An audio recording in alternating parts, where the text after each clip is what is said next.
Missing the kisses of eloquence. Nothing is fair. I'm not even sure it's reasonable. None of us can move slowly enough not to leave wakes of sorrow in the rivers of our misunderstanding.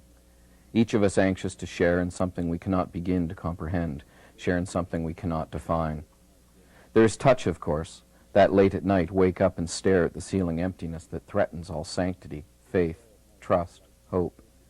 It is there at night with the lights out and the deep breathing of someone you once loved beside you that these decisions are made. The whisper that will end in another's arms, the first smoke from the glowing ember of the one last fight that you are beginning to plan.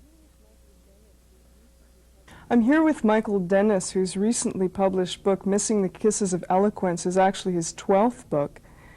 Some of your early books were self-published, so what do you think about the idea of self-publishing books as opposed to commercial publishers? Well, originally it was something I was very reluctant to do because I had this feeling that if the work was of any merit, somebody would want to publish it.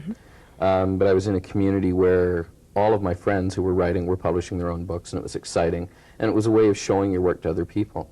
So when I first did it, it achieved that, and it was wonderful. I think it's a really valuable system of getting started. So with the recent sort of trends in computer technology, it's become much easier for people to... They look nicer. Yeah, they look nicer. Do you think that there's been a real proliferation of self-publishing lately? There's certainly a lot of new books out there, but I don't think it's really... I don't see a big renaissance that's being talked about. I think that's a myth. Oh, really? Okay. I think it's always been there. Yeah, yeah. It's just looks better than it used to. Well, it's like any other fad. They, all of a sudden something is popular because it's being covered, but it sort of negates the fact that there's been a lot of people just doing it all the time. I mean, it's not like there's all of a sudden people are learning to write. Okay. Tell me a little bit about General Store, the publishing company that's put out your most recent book. It was a really sweet deal. I met this gentleman when I was doing a reading, and he asked to see a manuscript, which is unusual. You know, you usually have to go through the process of submitting and all that. Right. And agreed to publish it right away, and has essentially done everything I'd asked. So it was really a unique situation. They've done a wonderful job. Well, that's great. Sorry.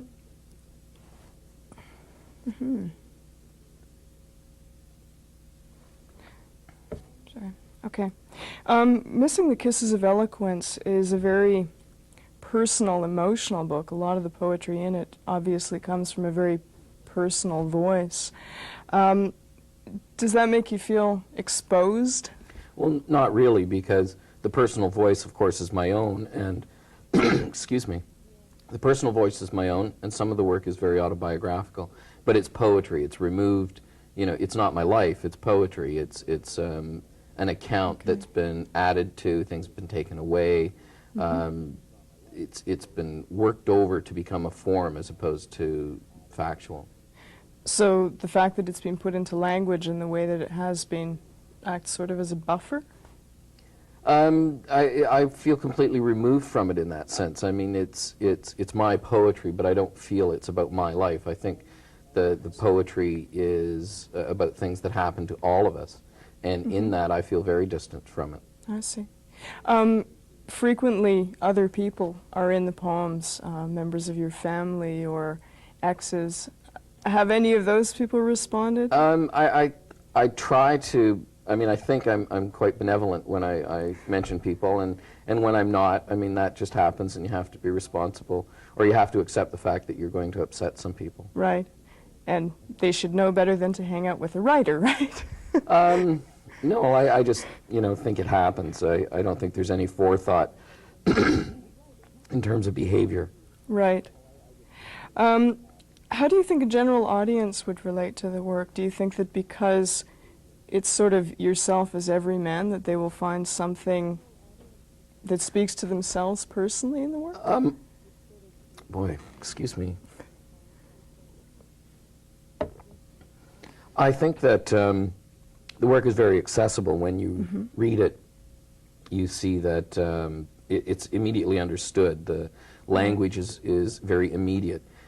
Because of that, it's hard to reject outright. I mean, you have to see the whole poem, understand the story, then you because you understand it, it's not something that's obscure.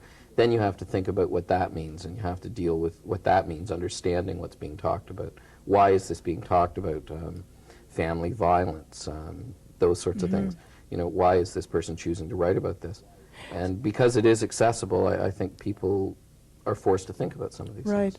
So then, rather than feeling like an audience is maybe invading an intimate territory, a personal territory, well, the audience the can't idea, be invading because you know you're putting this out for the audience. Sure. I mean, you're asking them to look at these intimacies. So there's a real sort of social element to what you're writing. You want people to think about some things in their lives. I'm not sure if the line is that clear. When I'm actually writing, it's the only audience I'm the least bit concerned about when I'm writing is myself. Then when I have something finished and you know I want to share my art or put my work out, then it's another consideration. But when I'm actually writing, the only audience I'm concerned with, the only ear I'm concerned with is my own.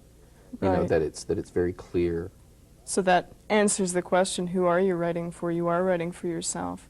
So what is your relation to audience then? I mean, obviously when you choose to put it out there, there is an audience in mind at some point because you do make it public. But it's not, I don't have any idea of, oh, I want that target audience. It's nothing like that. Rather, here's my stuff, I hope it finds an audience. Okay, okay.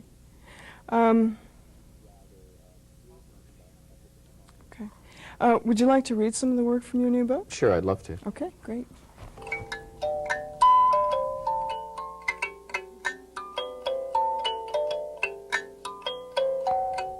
We want it both ways.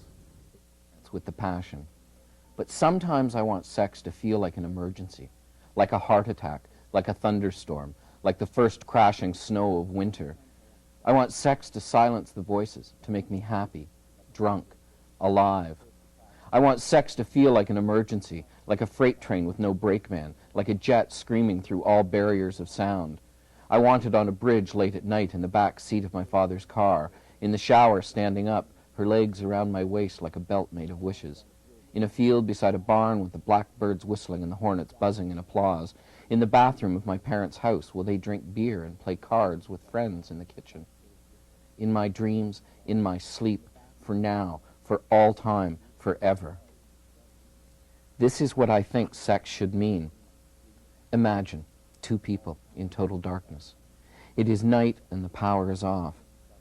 They are at opposite ends of a rather large apartment. They make no sounds but slowly shuffle inexorably towards each other. They do not hit furniture or stumble over the rugs. The radar of their needs so strong, they dial into one another, like bats, like history, like the tide finds the shore, the moon, the night, like the sun finds the dawn.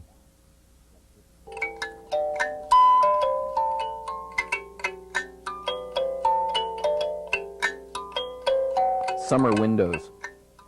Putting up plastic over summer windows, I sentence our chimes to a winter's silence in an attempt to reduce the onslaught of what snow, wind, and rain can do. It is an act of maturity unimagined in the dreams I dreamt in my youth. I noticed dust under furniture and remember to take meat out of the fridge. We are attempting to have a child. Like everyone else, we imagine we can undo our childish pain in the perfection of a newborn. Unclear, unfocused, untainted, a life to mold with our perfect kindness and our unrealized dreams. We monitor the geography of my wife's body, marking each month the season framed by the blood of promise. We think in the future tense during the moments we consider children. The rest of the time, my wife does her work and I do mine. Some nights we dine with friends, we watch movies, dance. The housework gets done along with the waiting. Responsibility closes in like the weather, irrevocable, irresistible, undeniable, feared and cherished, welcomed.